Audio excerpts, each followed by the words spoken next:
Hey everyone, it's Natalie.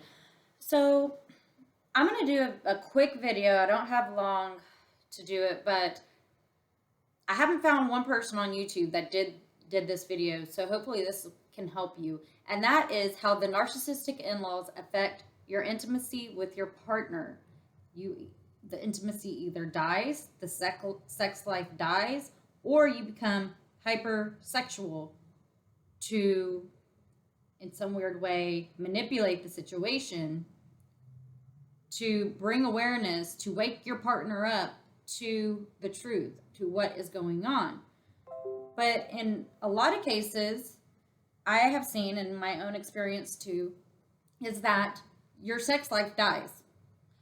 I think that you start finding your partner unattractive because they are not the person that you initially fell in love with. Because we all know when we first fall in love, we have all this adrenaline and serotonin and hormones just raging in our bodies because we find someone sexually attractive for many different reasons, and you have a good sex life. But over time, with the narcissist taking advantage of the situation, manipulating the situation, starting to abuse you, starting to unwelcome you, making you feel unloved, unwanted, all of this, you don't find that attractive. And I'm not just saying like with your partner, just the whole situation about the way that the in-law treats you just kind of turns you off from the situation. You're like, am I, do I really want to deal with this? Like, what is going on? And then you start hyper focusing on what you can do different, how things could be a lot different if this narcissist would accept you. And because you're focusing on trying to figure out what's wrong with this situation or what's wrong with the narc, you put the relationship you have with your partner on the back burner because you're trying to figure out what is wrong with this narcissist. You cannot figure out what's going on with your in-laws. And over time, you start having disgust, towards your partner, unfortunately, because you feel disgusted that their parents would treat you like this. You feel disgusted that you feel maybe they aren't standing up for you, or you feel disgusted because of the way that you've been treated and how they've stayed silent, your partner staying silent, even when you brought it to their attention. And with that disgust can grow coldness. Your heart can become cold.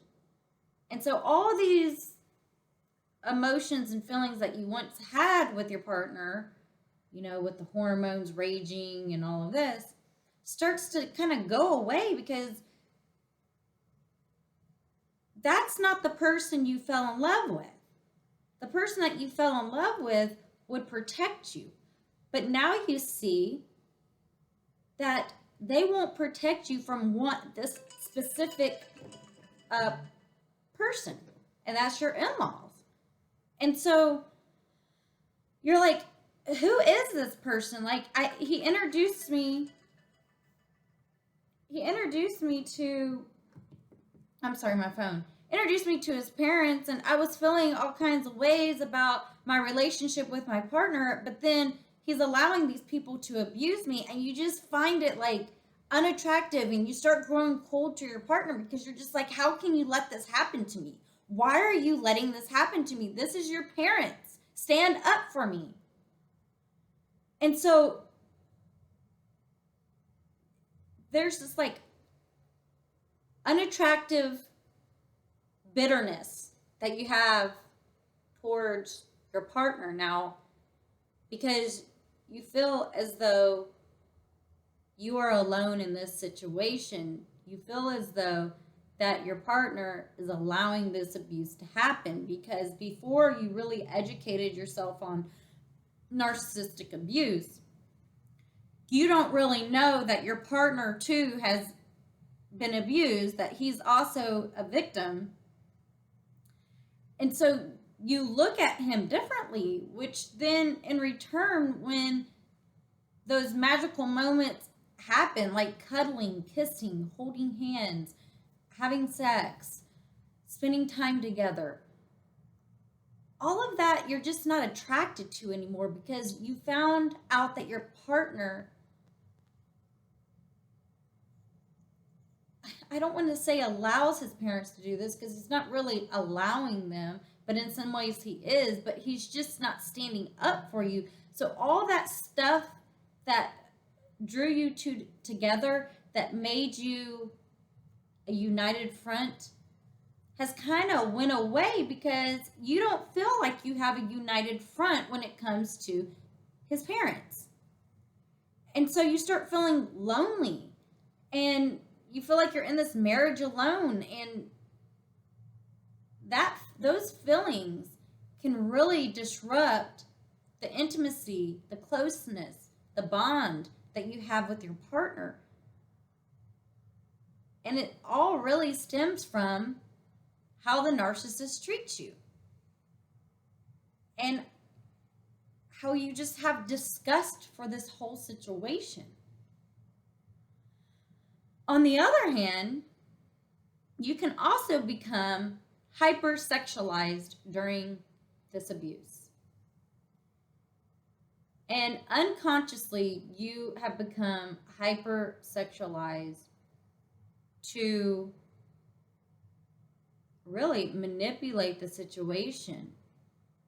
And what I mean by that is trying to wake your partner up to the abuse, and you think that if you're over sexualized, you're over just emotional, that they will see that you're the best thing that's ever happened to them. And you are using sex as a weapon in some ways. And, I'm sure I'll get thumbs down for even saying that, but if you really think deeply about it, you're unconsciously doing this because you're insecure. You're insecure about the situation. But what I found is that the distaste, the distrust that was growing inside my heart was ruining my marriage. My sex life was dying. Me holding hands, snuggling, watching movies together, laying in bed together, it just was all going out the window. And that's because I had disdain in my heart towards my husband for years.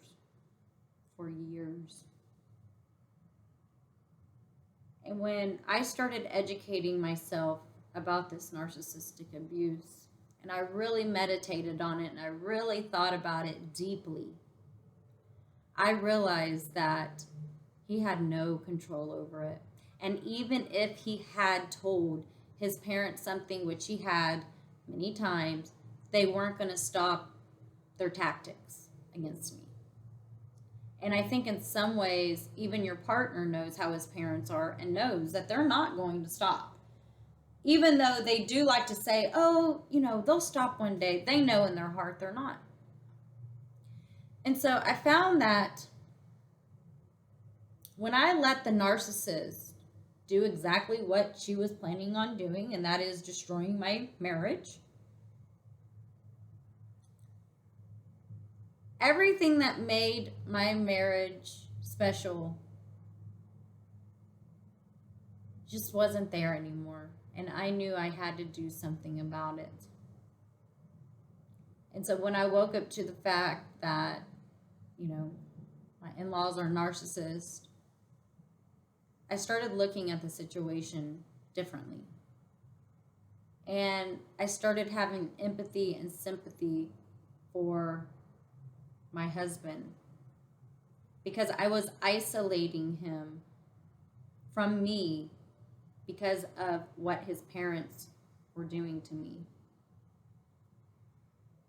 And I saw the hurt in his eyes through time, that he knew I was growing distant. And that broke my heart. It really broke my heart. because I love him more than life itself. And I was letting the narcissist destroy my marriage from the inside out. And so I had to grow the strength that I needed to get my marriage back on track, to stop letting the narcissist affect me and my relationship. And really, it brings tears to my heart because I'm pretty sure my husband felt very alone for years because of just the disgust that I had towards his parents. So I decided to change that. And what I did was I had to separate that situation from my marriage. I had to come to the realization that it was really nothing against me personally, that this was going to happen to whatever woman he brought home to his mom and dad. And so when I started to separate these two relationships and started working on my marriage and saying, you know, my in-laws are toxic. They're destroying my marriage. I love my son. I love my husband. I want my family. I started to fight for them. The narcissist doesn't want you to do that. They don't want you to fight for your marriage. This is why they do what they do, because they think eventually you'll just give up and walk away from your marriage. That they're going to put you through enough torment and torture that you're just going to say, screw it. This isn't worth it. That's what they want you to do. This is what it's all about, is to push you out of the family. So if you want to save your marriage, you're going to have to separate these relationships from each other. Do not enmesh these two relationships. The relationship you have with your in-law and the relationship you have with your husband are two separate entities. But because you look at your partner, or you look at his parents as your partner because they are his parents, you're like, well, those are, you know, a unit. That's his family. When you start doing that, you have enmeshed those two relationships, which that is exactly what the narcissist has done to their son, and that has enmeshed them into who they are as a person. And so now you start looking at your husband like they're his parents, and that's unattractive. And so you have to break that up and separate that. And I think the biggest thing is that you have to stop letting these people run your headspace, run your marriage. Because if you are obsessing over it and you are constantly trying to figure out what you can do different to change them and all of that,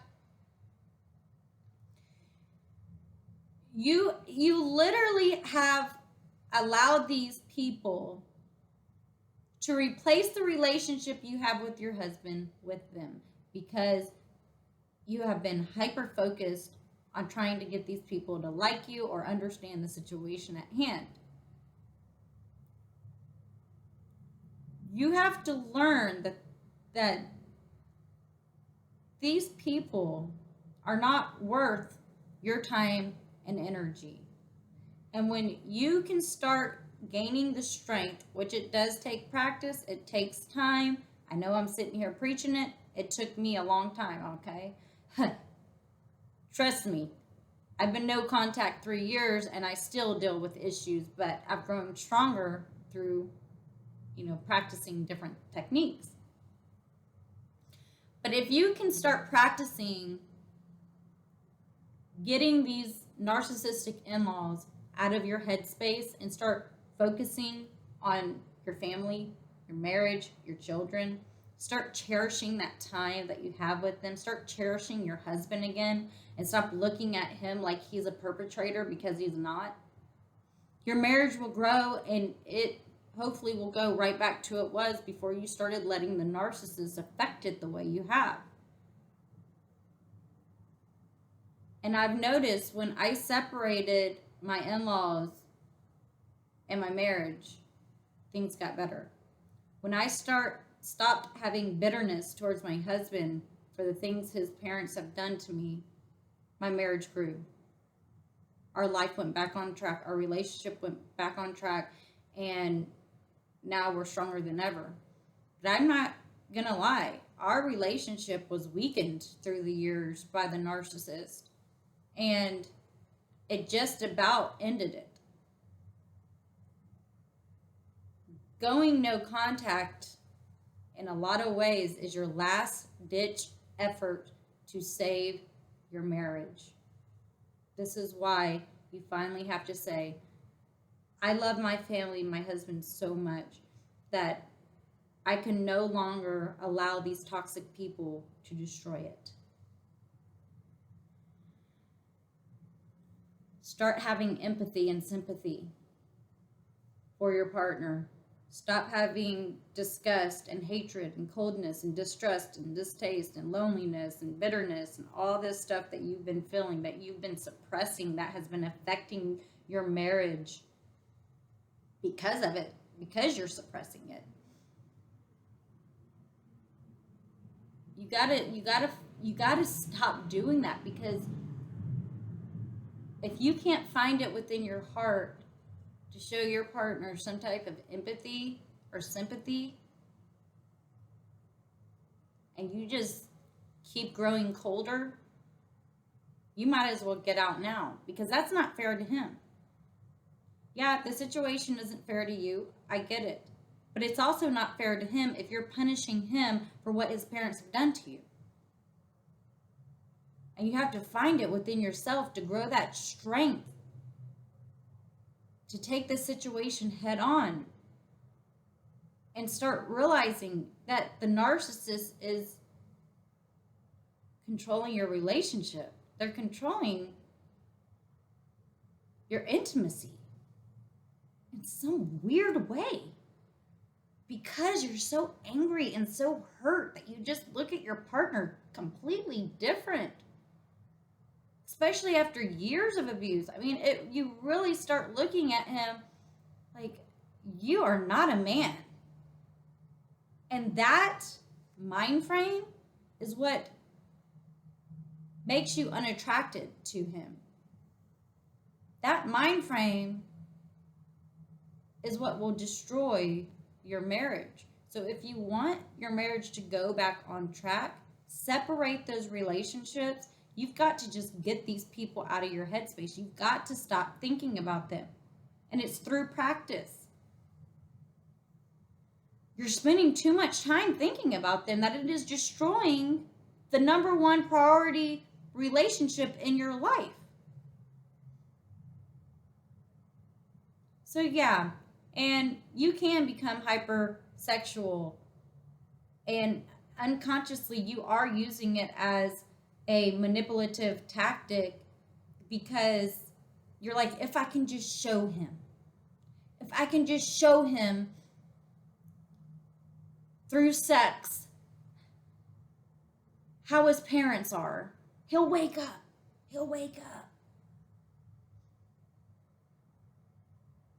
But it's not going to wake him up. Education is going to wake him up. And it's weird how like the chemicals in your brain and body can make you hypersexualized to, like, I don't want to say control your husband, but like really like manipulate his brain into seeing that, look, you're going to lose a really good woman if you don't wake up to the truth about how your parents treat me. And look, everyone has used sex as a weapon once in their life. Everyone. Don't tell me that you haven't. You have. You have used sex to manipulate situations to get what you wanted. It's the truth. Everyone does it. Don't feel ashamed. Don't feel bad. You have. That's the truth.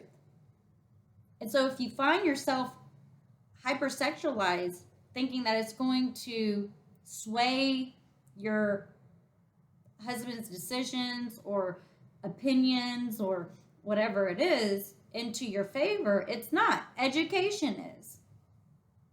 Getting solid proof is. These are the things that are going to help your husband wake up to the truth.